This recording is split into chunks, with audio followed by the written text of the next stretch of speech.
Welcome into the Bobby Carpenter Show, and excited to be in here one more time, Schlegs, with you, coming to you live today.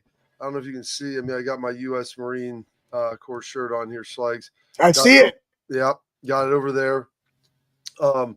Unbelievable, dude. Since we've talked, we got a chance. I thought this base. We're going to talk a lot of Super Bowl today, so we got that going for us. Yesterday's show was recorded with Lathan because we had to get it on Sunday. So we'll talk a lot of Super Bowl. Going to talk Ohio State coaching searches. What's going on there? Yeah, that should pique your interest.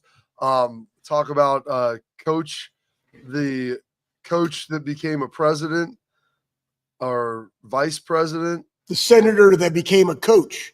Well, the coach that became a head that's coach. it. Maybe that's the full thing. The senator that became a coach. The coach that became a president, the president became a lieutenant governor. I mean, Maximus Decimus Meridius or Jim Tressel. And so he always joked and said he was never going to get into politics. But you know what? He didn't even have to get elected, Schlegs. And when the governor says, hey, we need you to do this. We need you to serve. You need to be in service to our great state. Schlegs, ask not what your state can do for you, but what rather you can do for your state. So maybe we'll have to talk to Coach Tress at some point about this. With everything. Hey, you know what that means, Bob? That he's going to have to press pause on It's All About the Team podcast. But I'll tell you this, that man knows no time. I mean, you guys, I don't think you guys truly appreciate why Bob and I and a lot of former players love Tress. I'm going to give you a glimpse. So, give us a brief nugget because we got to talk some Super Bowl too. Brief nugget. Tress comes down to Bobby's house and we film It's All About the Team. Again, a podcast, not making money on it, actually helping people in Northeast Ohio as they do this production. Comes down, we do It's All About the Team. We're there. We're like, hey, what are you doing?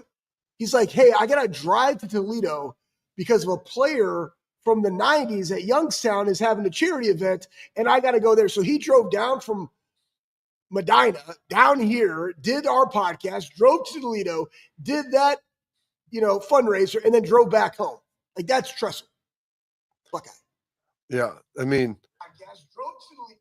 He's like, I figured it was like, he acted like he was on the way. I'm like, I guess Columbus is between Medina and Cleveland, although it's like a V that we're driving to get back up there.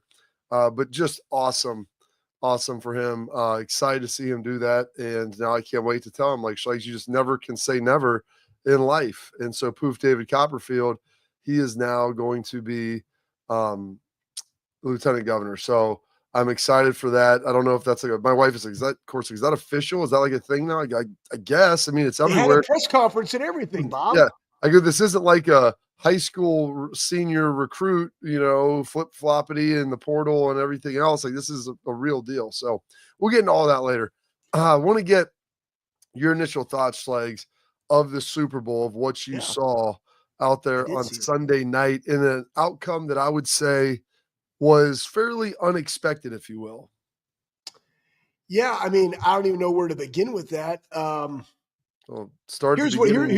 how I'm going to begin it. I said on the show, I think we said it Sunday, that played on Monday, but we were talking about this game. And we said that the defensive line from the Kansas City Chiefs had to really mitigate Saquon Barkley. Well, they did that. I mean, they played fantastic, but you can't even with great defense, overcome the amount of turnovers. And again, in a game where competitive excellence, best good on good, the teams that fundamentally win, they're fundamentally sound and don't turn over the ball and field position and capitalize. Like, those are the ones that are going to win. When you have 3 turnovers in the game, you're not going to be able to get it done. And when you're able to get 6 sacks in the game without bringing any pressure whatsoever because your front 4 are getting home, that sets up well. Like, Patrick Mahomes had no time in the pocket. He's running around. Guys are reading his eyes. Like, they were anticipating where the ball is going. I just thought Philly's defense is what won them that game because they just completely took Patrick Mahomes and the boys out of any type of rhythm or even have any type of hope, because hope is not a strategy, Cotton, of any type of hope of trying to make a comeback because of the way their defenses were playing. And you saw, they set the tone. In that game, defense set the tone, and I love the way Philly won this year. It was running the football and playing great defense. Hey, why is Philly passing game struggling?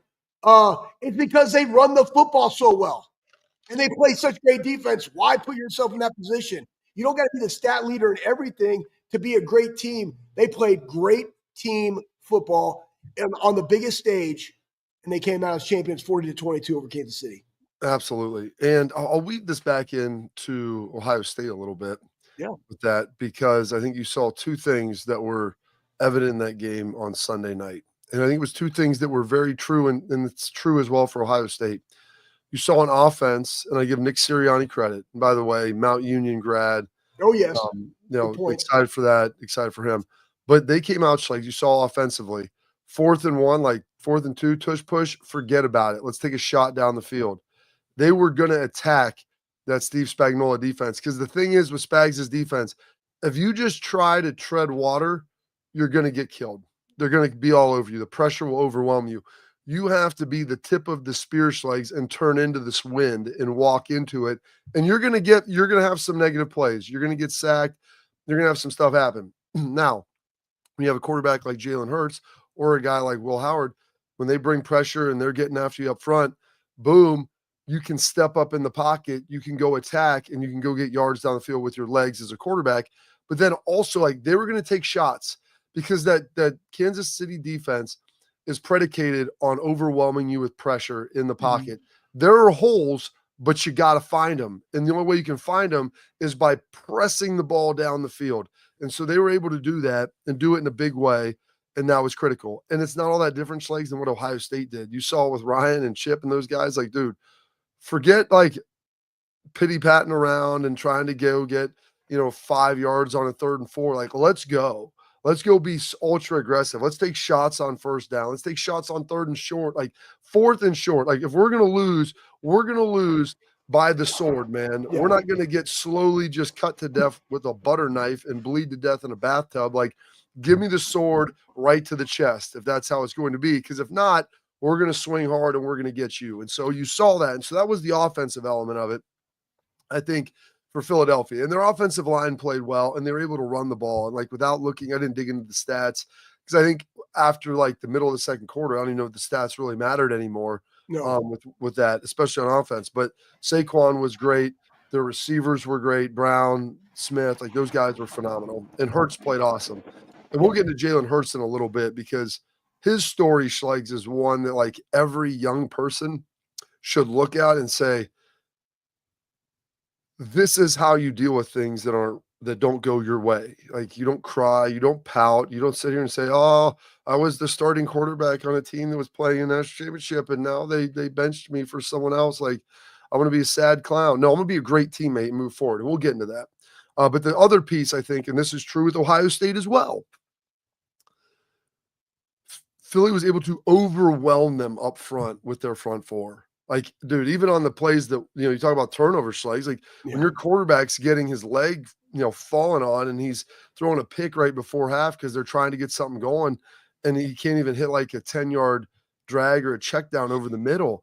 Like, I mean, and you look at Ohio State, that's how they were able to do it. Like, look at the Tennessee game, the Oregon game, Texas game, maybe a little less pressure, but they had pressure in the biggest moments. And the same thing as Notre Dame. They were able to get after Riley Leonard. And when you can do that, sometimes you need a little blitz, but if you can do it a lot with just your defensive line, like you look at the teams that have beat Kansas City, Tampa Bay did the same thing when they had their victory over Kansas City a number of years back. They overwhelmed them up front with 4-man pressure, maybe a little 5, but they were able to get after it, collapse the pocket, and make them make bad decisions. It's the same thing that beat Tom Brady with the Giants those times, is that defensive line was so good. Yeah. And so if you can press the ball on offense and make plays, and defensively your line is so good, that those are the stories of football now. When you can control the line of scrimmage, take shots, and defensively, like, you don't need the best secondary if you're going to get home in 3.5 seconds with 4 guys. Yeah. Well, that's because you got 7 dudes back there playing, you know what I mean? Yeah. So, and that's where it goes against like Spags, right? So if I got to go manufacture pressure, right? Bring 6, I got 5 versus 4-man pressure, whether it's stunts or whatever they do, they get home, I got 7 in the back end. What are better odds, right? So that's kind of the point, what you saw. But again, it was just, man, there was just something about Philly, and it was like Something the about guys Marion. made the plays. I mean, they were ready to go from the jump. I mean, you know, how about that? How about a rookie on his birthday rocking his high school Letterman jacket, gets a pick six in the Super Bowl? Like, that's absolutely crazy. But I mean, it was multiple guys on their team that were ready to go. And I also think that, back to your point, and I know we can get into Jalen Hurts later, but that's also, as the quarterback goes, Bob, you know this because you played on a lot of teams. As the quarterback goes, so goes our team. And I think, like, the way that Jalen Hurts has carried himself and been a leader of that team, and they discussed like what it meant 2 years ago to be able to lose in trials and tribulations, and just how he was locked in now, that permeates through the rest of the team. We talked about what's the difference between Ohio State in 2023 versus Ohio State in 2024. Well, one of the biggest pieces, obviously, is Will Howard. And what did Ohio State need? They literally needed a leader of men, more so than just another really talented player. And in the ultimate team sport, regardless now, college or pro, how your quarterback goes is how you go in that game, whether it's turnovers or whatever. They can keep you in it as long as they can, but they can also help you take the next step to go achieve a championship. And that's what the Eagles were able to do. But they did it behind what? Running the football, right? Being secure with it, but playing great defense. And Jalen Hurts they was 17-22, man. I mean, like, he had one pick, but what a hell of a game. And you knew they were going after this, Bob, when they got a sudden change. Boom, one play, touchdown, Deontay Smith. Like, well, they were taking shots. They were aggressive. And like, that's the way to win big games, man. You're aggressive. And like, we saw that with Ryan Day, and it was awesome to see that as well. And Jalen Hurts, I guess, which crazy stat that Pat just threw up there. Jalen Hurts, first Bama player to score a TD in Super Bowl history, which, wow. Like, no, that can't be right, because Devontae Smith scored too.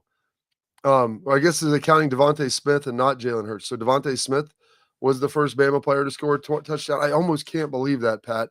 I think you might be lying to me. No, he couldn't be, because they had the tush push earlier in the game. That first touchdown pass got called back. Yeah, I guess they're probably not considering Jalen Hurts a Bama player. He's an Oklahomian. For you, Boomer Sooner. Oh. So where you start is where you finish. But Mark Ingram never scored. I just can't believe that there have been guys that have never done that. But yeah, I guess if you're telling me that it's correct, Pat, then it's correct, and it's wild. We got Bill Bender. Who's going to trust Pat with that nugget. Oh yeah, that's Pat, a nice. Care about you. It's a nice nugget, Pat. Pat's got a nice pack of nuggets back there.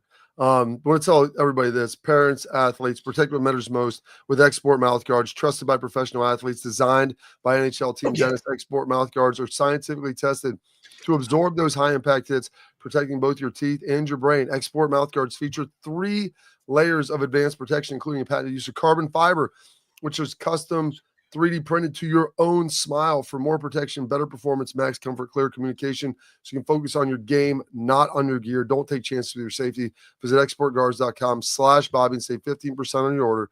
Export, protect what matters most. Bill Bender, the sporting news. Got a lot to cover with him coming up next.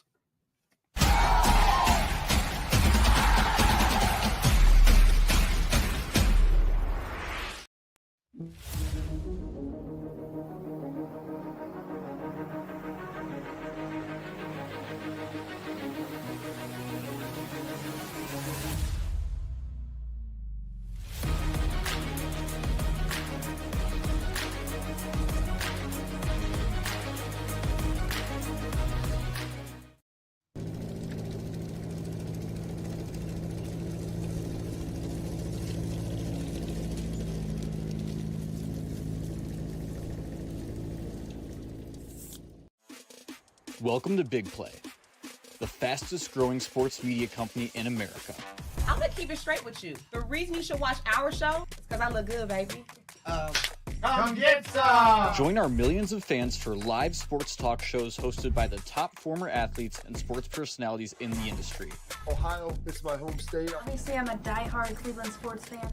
Watch what you want, where you want, when you want. Welcome to Big Play. Make sure you tune in. I love you, Cleveland.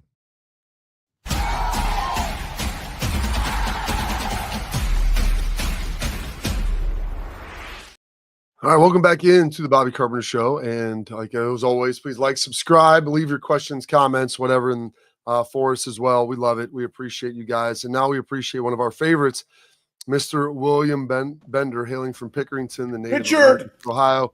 And we're excited to have him in here with us today. A lot of big news, Bill, across the Ohio political realm, sports realm.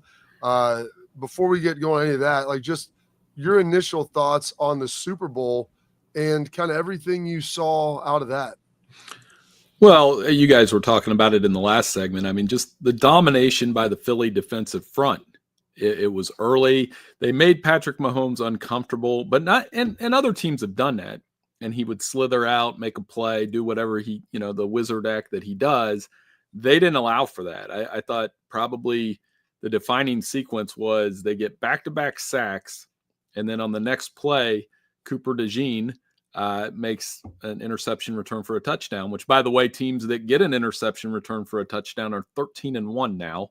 So the only one that got one and lost was Atlanta when they lost to Tom Brady. And it led to a very, I'm going to be honest, guys, Kimberly and the kids were asleep by the third quarter. So it was a little bit of a snoozer for the second half where I was waiting on a good commercial or getting my writing done a little bit early.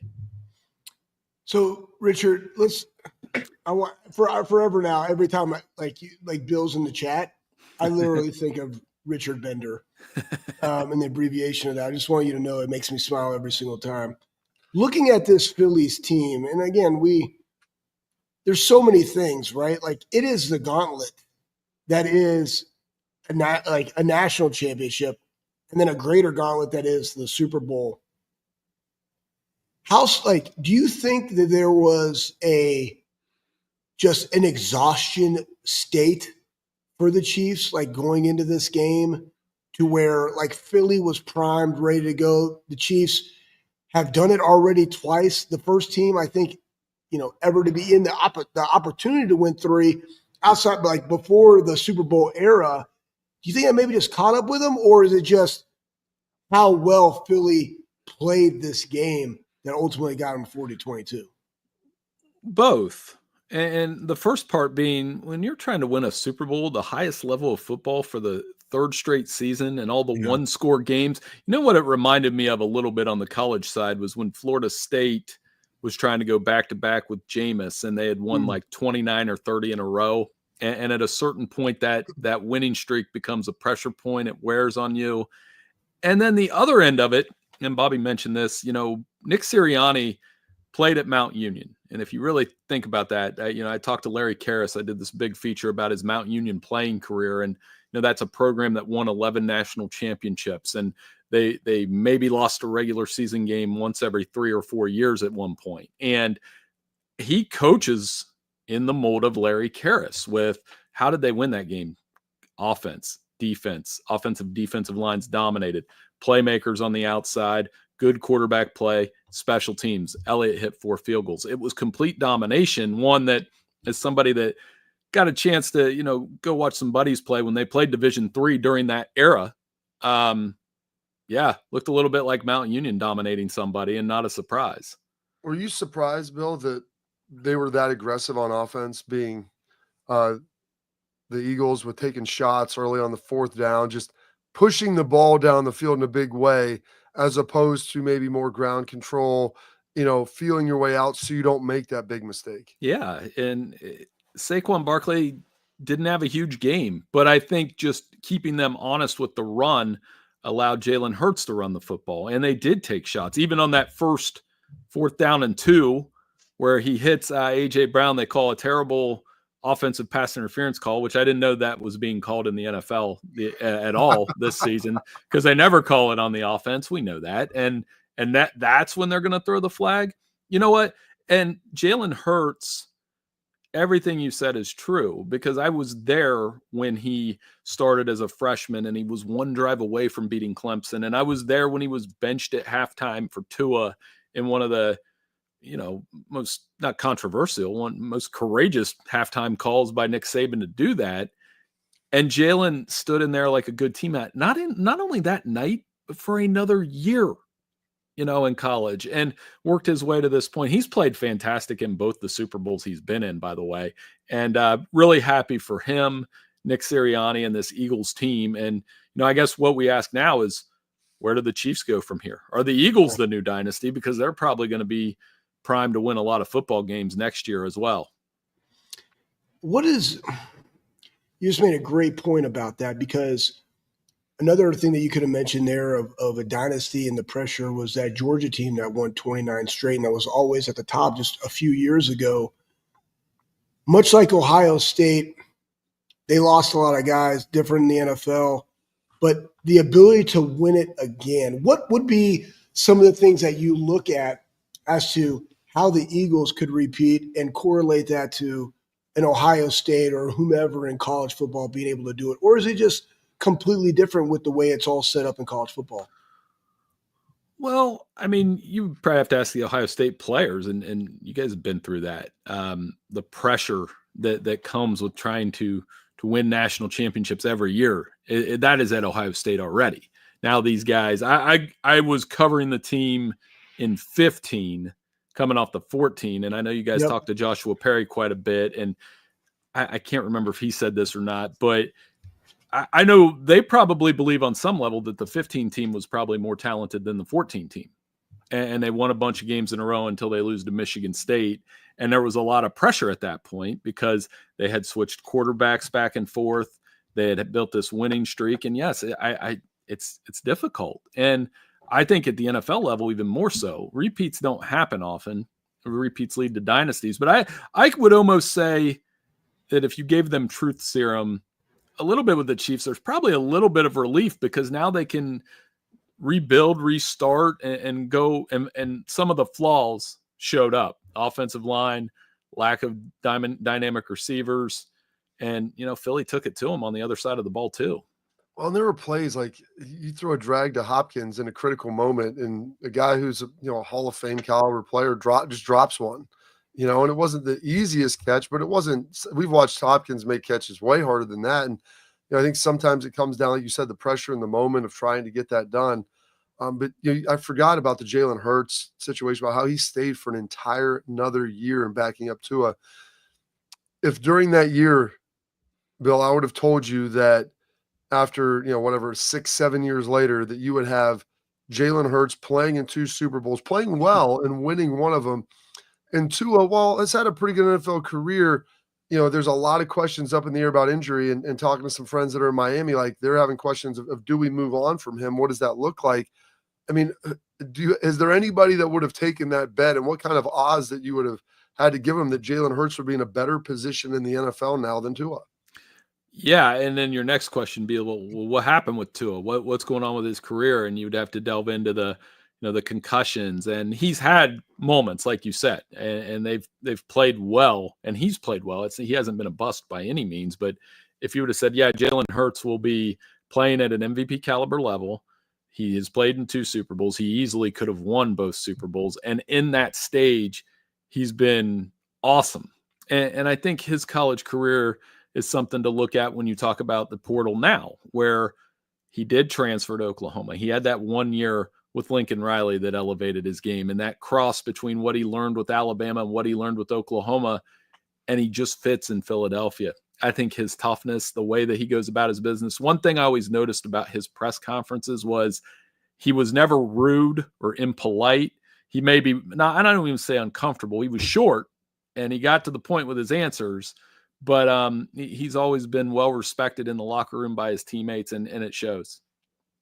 Bill, when you are articulating, Bobby brought this up, and we'll probably go into it later, but you're sitting around talking to your kids about, again, a real life example of Jalen Hurts, trials, tribulations, perseverance.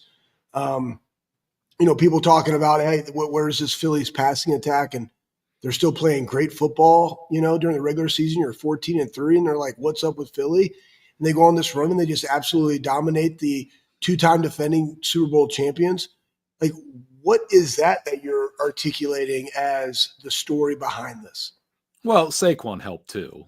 I mean, when you sign a player of his dynamic ability on top of what they already had, A.J. Brown, Devontae Smith, they were loaded. And then their defense, they draft 2 corners to help solidify the pass defense. The front 4 part, which you guys know the ins and outs of pass rush. And I mean, you two would, how long does it take to explain that they didn't blitz one time in a Super Bowl and able to get that much pressure with the guys up front against Kansas City? That's mind-boggling to me as somebody that obviously doesn't understand NFL pass protection as much as you guys. But I mean, at a surface level, you're like, how is that possible? Bill, final one here before we get a quick break, and we'll bring you back. So I'm going to talk about some Ohio State stuff and everything else. Better story, the fact that in 60 years of NFL Super Bowl play, no team has ever won it 3 times, or would the better of story have been the Chiefs with the 3-peat at this point? I like that they lost better because it builds some enthusiasm for next year in both conferences. Now it's not assumed. Now we're not talking about the refs all week or conspiracy theories or Taylor Swift, or, you could go on down the line with the Chiefs fatigue angle. It opens up the AFC where you start to look at early predictions for next year. Is it going to be Kansas? How do they recover? Does Kelsey retire? Does Baltimore break through? What do the Bengals do? What a huge offseason for the Bengals and the talent that they have at quarterback and Joe Burrow hiring Al Golden. Is it Buffalo? And then on the NFC side, who challenges Philly? Does Detroit finally break through? San Francisco, Brock Purdy, Jaden Daniels, and how he broke in. And I'm going to mention my Packers at least for a couple seconds. Do they add, add Myles Garrett to that defense, please? Not that that's wishful thinking and speaking it into existence, but having all those teams and the NFL offseason, as you guys know, it never stops. We're writing articles today about that we're going to let loose this week. And does Aaron Rodgers end up in a Steelers uniform? That's another question I have.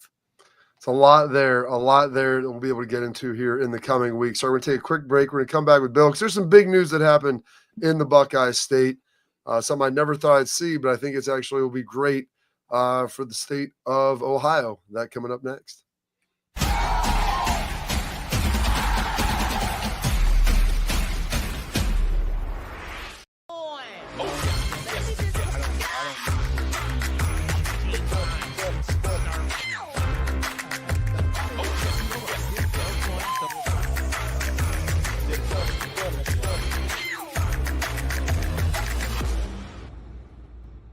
The Big Play Sports Network.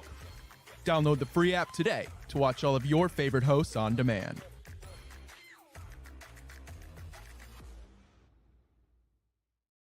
I'm Garage Beer, and this is Bobby Carpenter. Garage Beer. Beer-flavored beer. Beef with an F? Okay, my bad. It's crisp and cool, and it doesn't taste like...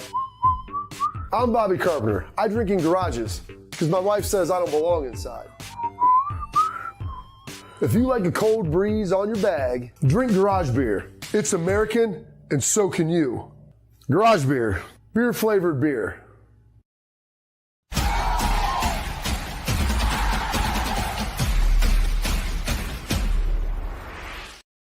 All right, welcome back into the program. Still here with our guy, Bill Bender.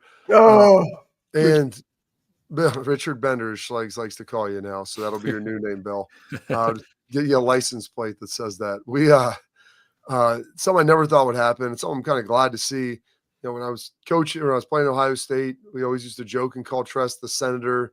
His ability to sculpt an answer and sculpt a narrative and conversation. Such a wordsmith, if you will, and a great public orator, and really a great leader of men. And just retired. And after a year, we always told him, I was like, you should run for governor. You should run for Senate. He's like, I'm done with this. I was like, and I told him, well, can't you just let him retire in peace? Well, apparently Mike DeWine didn't think so.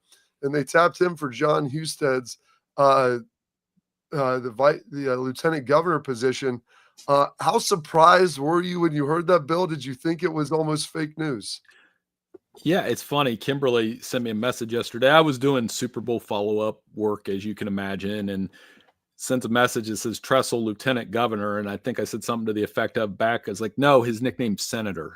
Like, and then she's like, no, he's going to be Lieutenant Governor. And I was like, wow. But, anytime you get a chance to talk to Coach Tressel from the media standpoint, I always use the example, even in December, I talked to him about, or January, I talked to him about Marcus Freeman.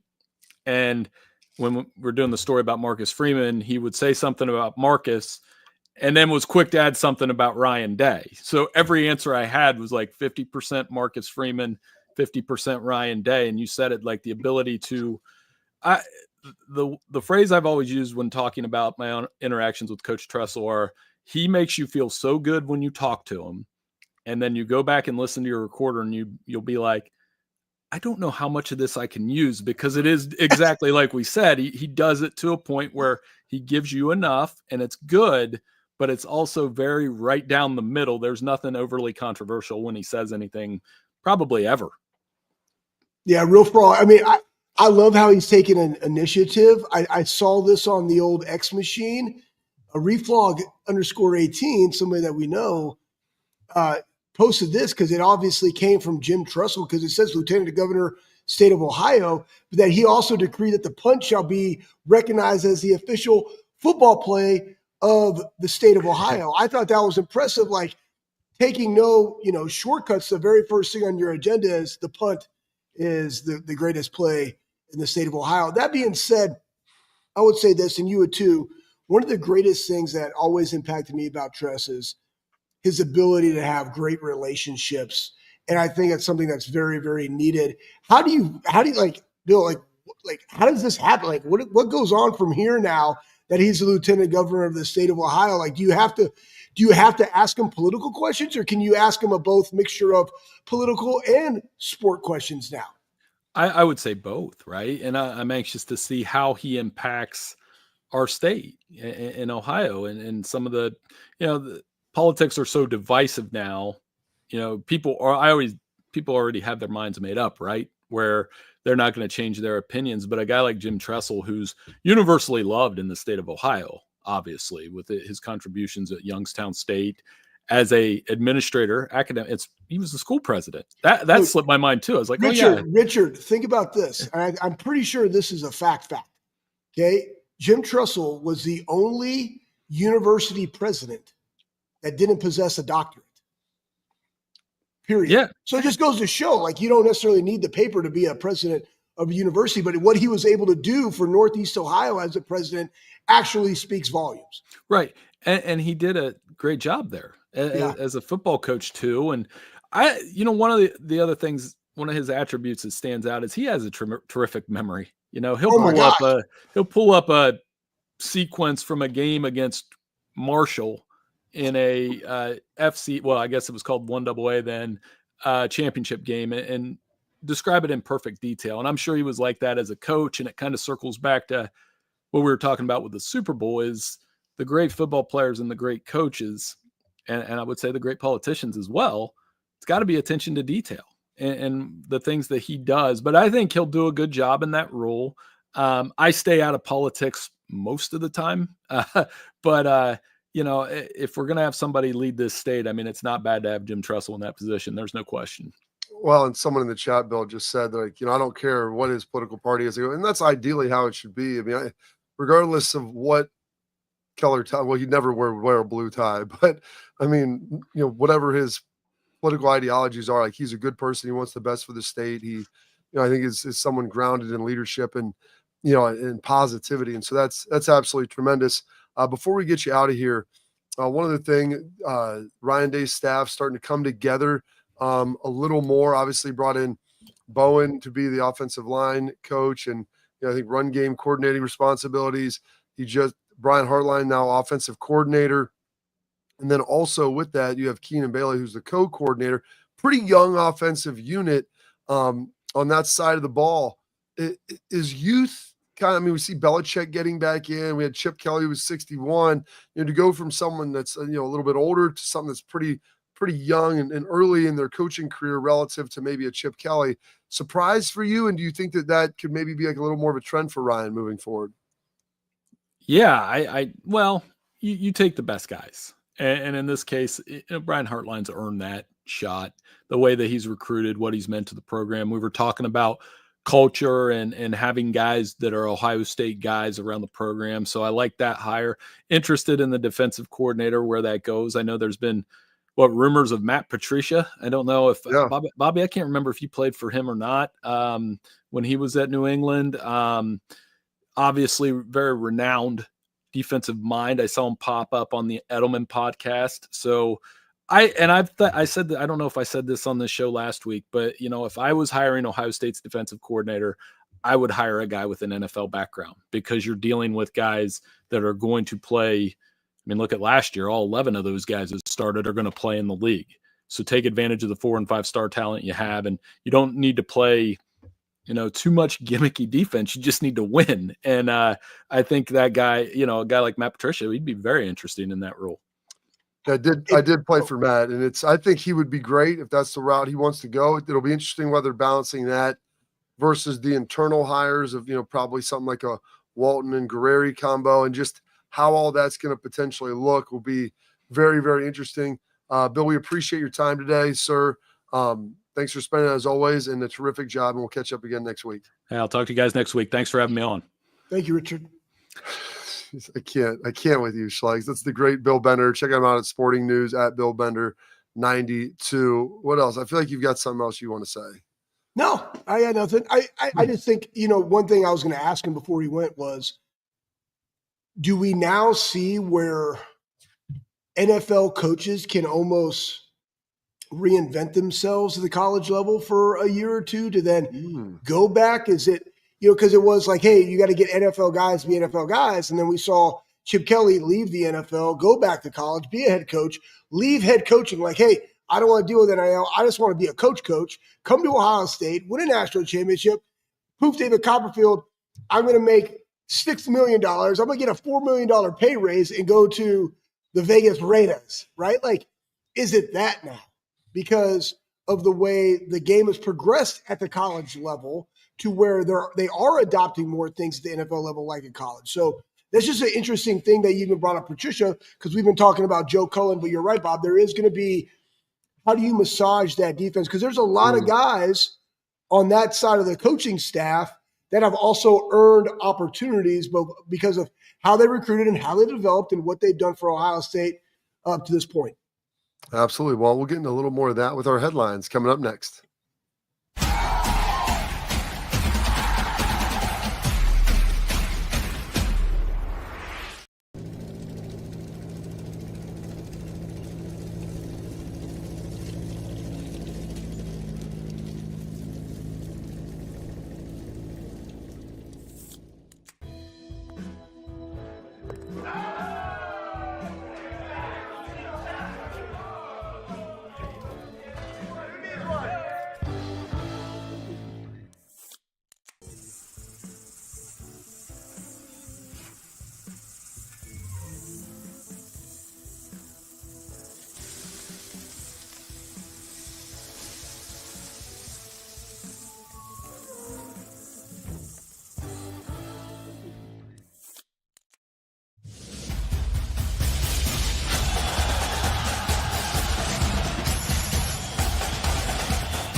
All right, welcome back in to the Bobby Carpenter Show. We got some headlines here, and Bill brought it up, and I was going to wait for it.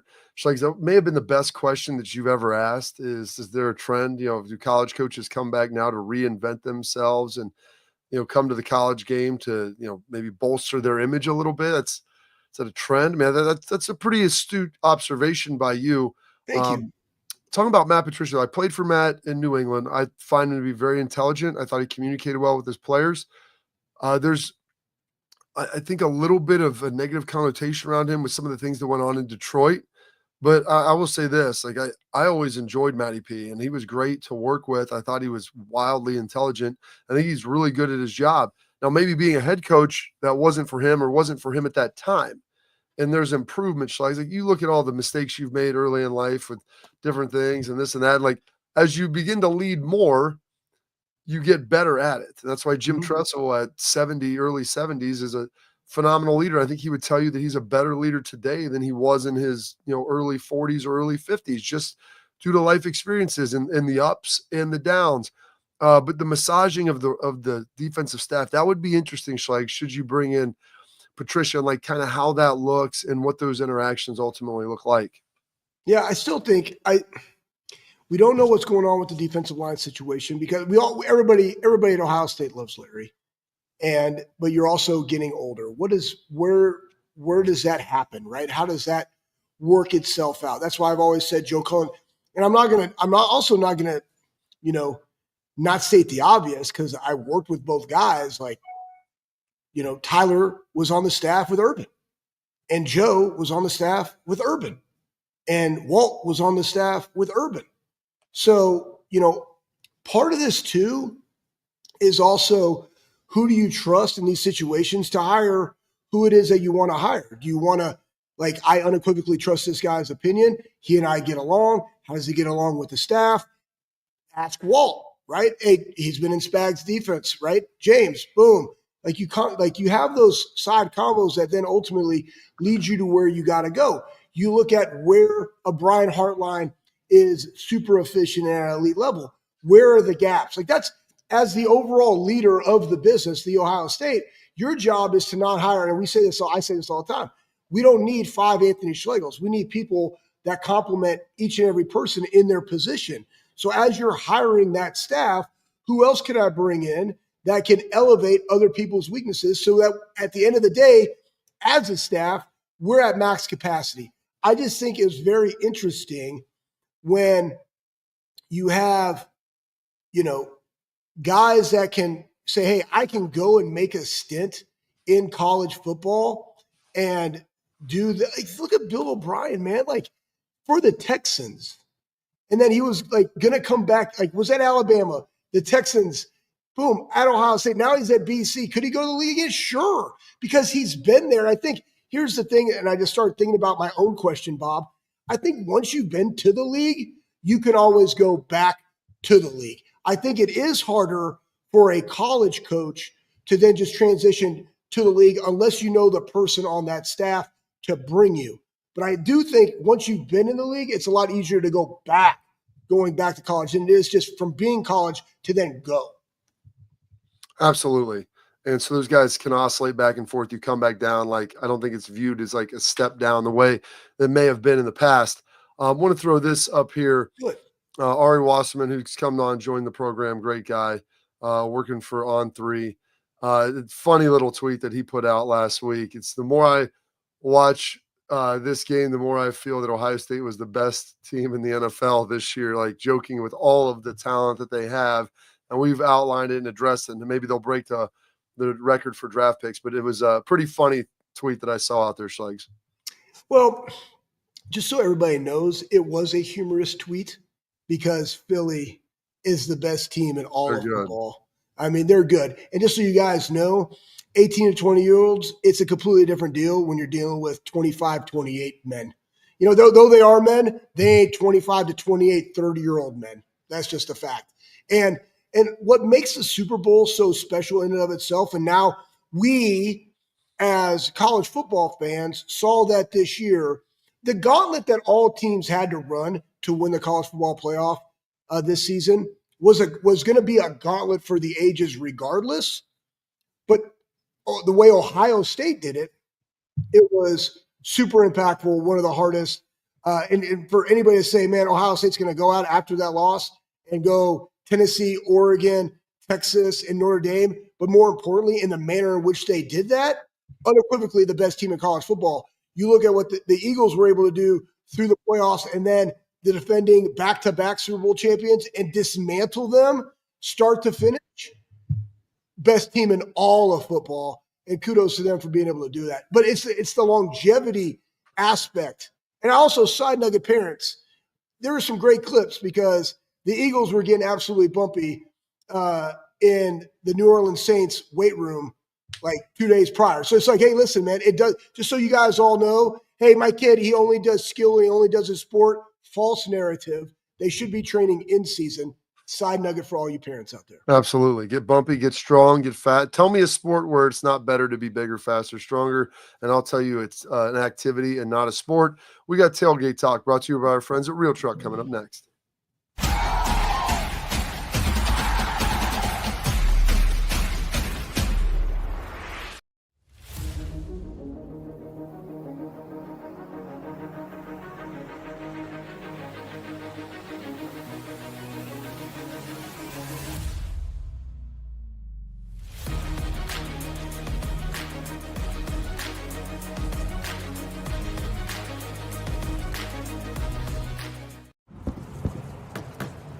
Get the most out of work, life, and all your outdoor adventures with top-selling upgrades for your truck. Guaranteed fit, free shipping, easy install, expert support, and thousands of dealers just a click away. Bring your truck to life. Real Truck. Upgrade today and save between $50 and $400 on select Real Truck products. Visit realtruck.com/specials.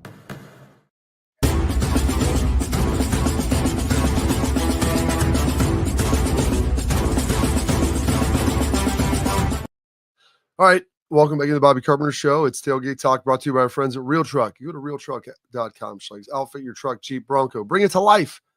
All of their beautiful accessories. You can't buy a truck on Real Truck, but you can make it sweet. Or Bronco or whatever you want to do. From seat covers to bed covers, they've got you covered.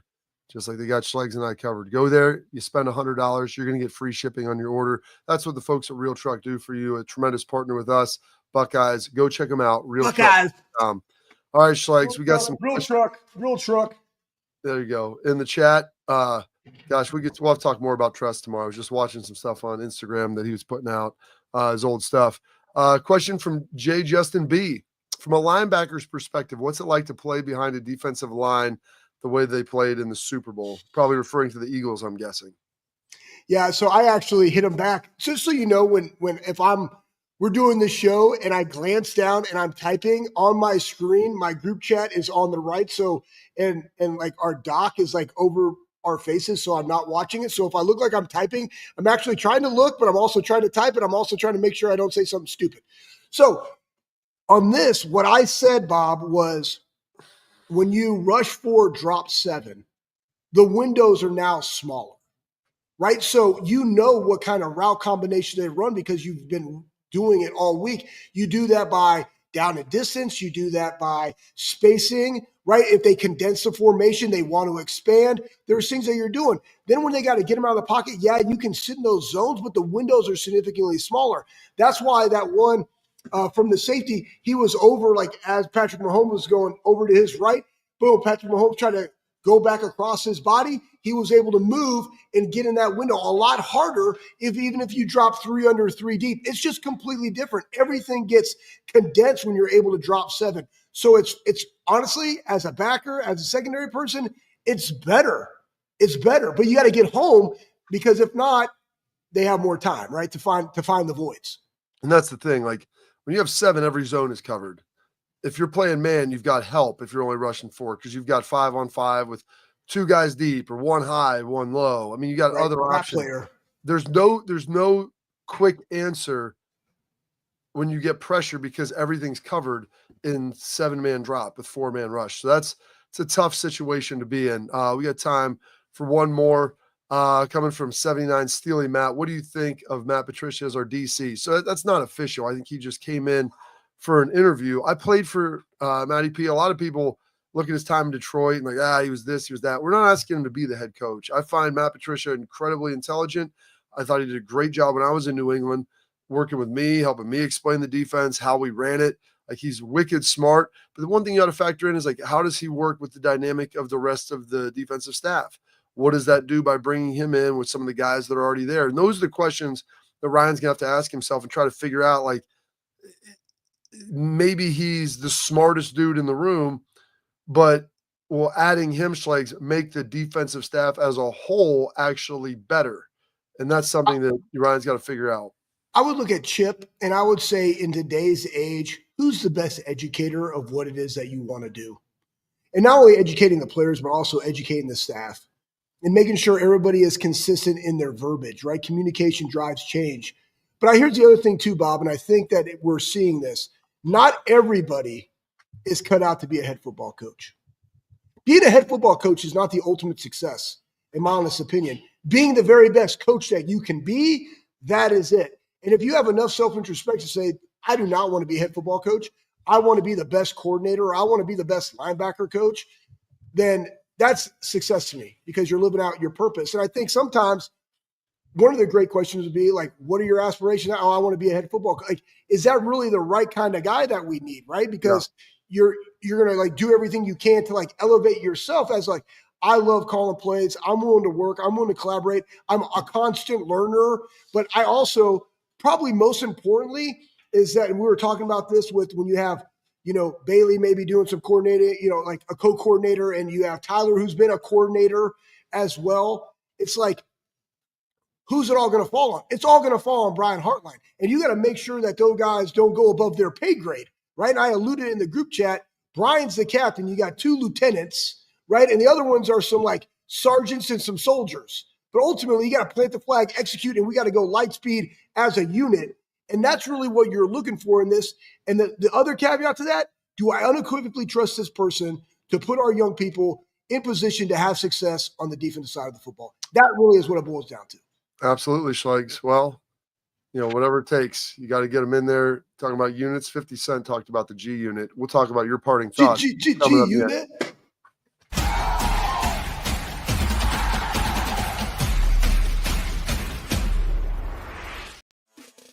Welcome to Big Play, the fastest growing sports media company in America. I'm gonna keep it straight with you. The reason you should watch our show is because I look good, baby. Come get some! Join our millions of fans for live sports talk shows hosted by the top former athletes and sports personalities in the industry. Ohio, it's my home state. Obviously, I'm a diehard Cleveland sports fan. Watch what you want, where you want, when you want. Welcome to Big Play. Make sure you tune in. I love you, Cleveland.